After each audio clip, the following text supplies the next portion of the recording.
Halo, selamat datang di Kabar Bisnis. Seperti biasa, kalau di Kabar Bisnis ini kita akan menyampaikan informasi-informasi up to date terkait dengan bisnis. Betul sekali. Ada info menarik apa nih, Dek?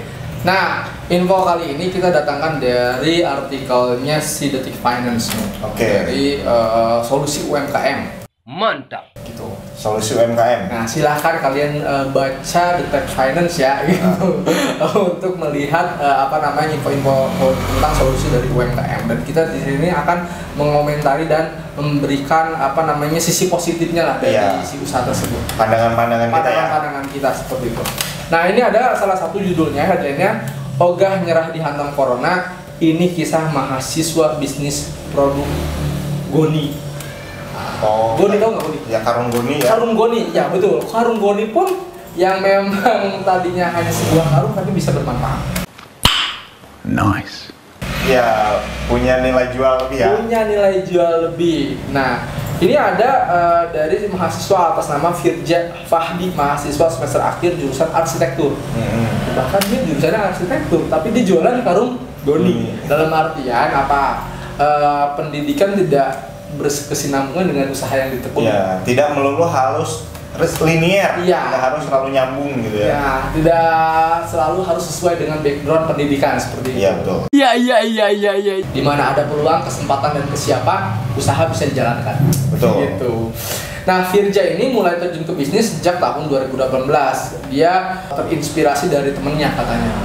Setelah melihat punya teman, aku tertarik untuk buat sendiri. Awalnya masih dompet dari Goni bekas, terus berkembang lagi buat tas dan topi. Pertamanya masih dijahit tangan, kebetulan ibu bisa jahit. Jadi dulu itu dia bekerja sama dengan ibunya, memanfaatkan tenaga ibunya seperti itu ya.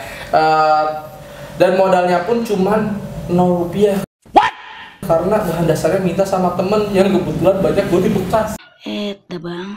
Wah. Oke. Wah, ini keren nih. Banyak orang-orang atau teman-teman atau para subscriber kita yang komentar di komen YouTube, "Bang, saya pengen usaha, tapi Bingung, nggak punya modal. Nggak punya modal. Ini karung Goni gitu kan ya.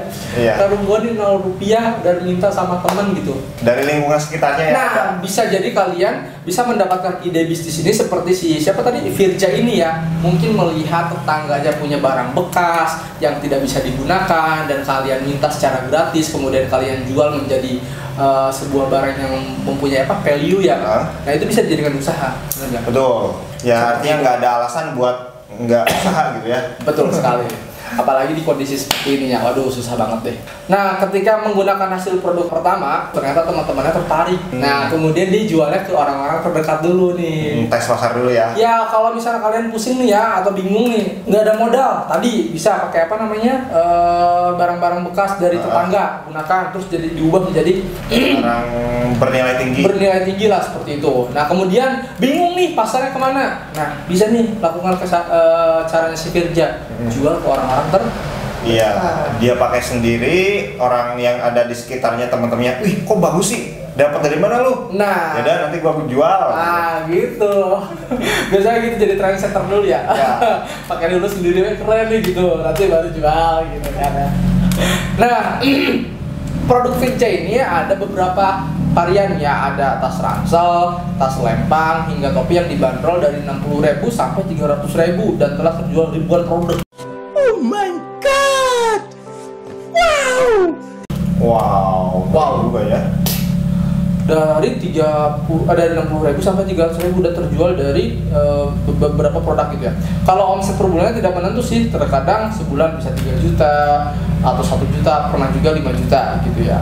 Selain itu, produk bikinan Firja mendapat perhatian Bobi Nasution pada saat pencalonan di akhir 2019. Wah, ini benar-benar berbau politik ya. Dan kini menjadi wali kota Medan ya waktu itu ya. Tidak hanya dibeli, usahanya sempat diulas oleh menantu Jokowi. Siap. Meski sempat merasakan cuan, bisnis produk karung Goni bekas Firja terhenti saat Covid ya. Semuanya sih benar. Sampai kita pun terngap-ngap ya karena Covid gitu. Tapi memang bener sih, nggak semua nggak hanya satu sektor aja, beberapa sektor pun terkena gitu dampaknya. Iya, banyak banget lah. Dan saat ini kita mulai merangkak lagi lah seperti itu. Mudah-mudahan teman-teman UMKM juga yang terdampak COVID bisa lebih naik lagi ya omsetnya ya. Nah, saat pandemi ini katanya tidak mau terlalu ambil pusing ketika mendapat masalah di Maret 2020 tidak ada penjualan karena ekonomi sulit. 2020 Maret, wah emang bener. Setelah dipertimbangkan, sepertinya kondisi pandemi ini akan lama. Akhirnya usaha Goni bekas di stok dulu kata dia. Nah, selama vakum dia memproduksi masker yang bertujuan dibagikan secara gratis. Namun ada beberapa komunitas perusahaan yang tertarik dan melakukan pemesanan. Nah, jadi dia walaupun walaupun bisnisnya berhenti yang Karung Goni, dia tetap berinovasi ya.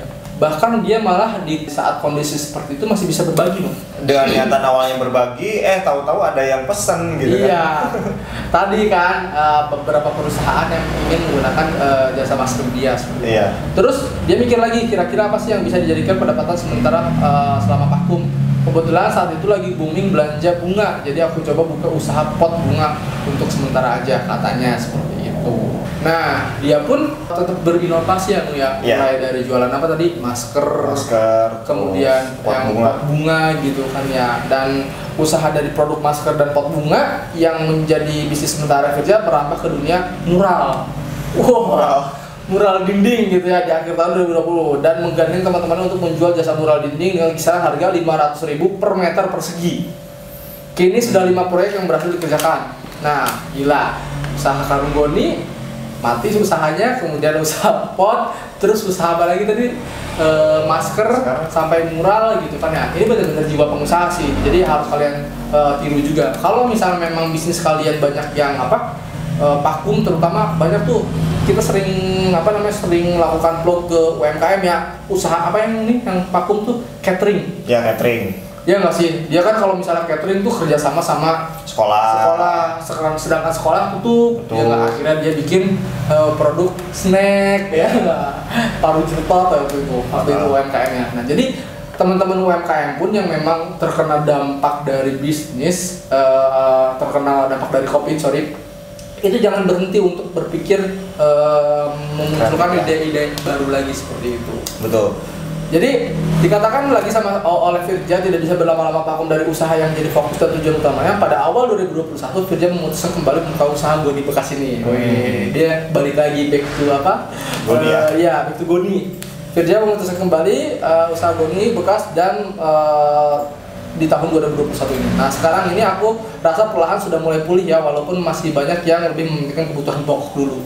Memang sih ya, usaha yang seperti ini jatuhnya tersier ya. Ya, kebutuhan itu fashion sih jadi. Fashion ya. Nah, jadi mulai pulih kata dia, jadi memang agak sedikit merangkak seperti itu. Nah, langkah yang dia lakukan nih, ini perlu kalian tiru juga nih.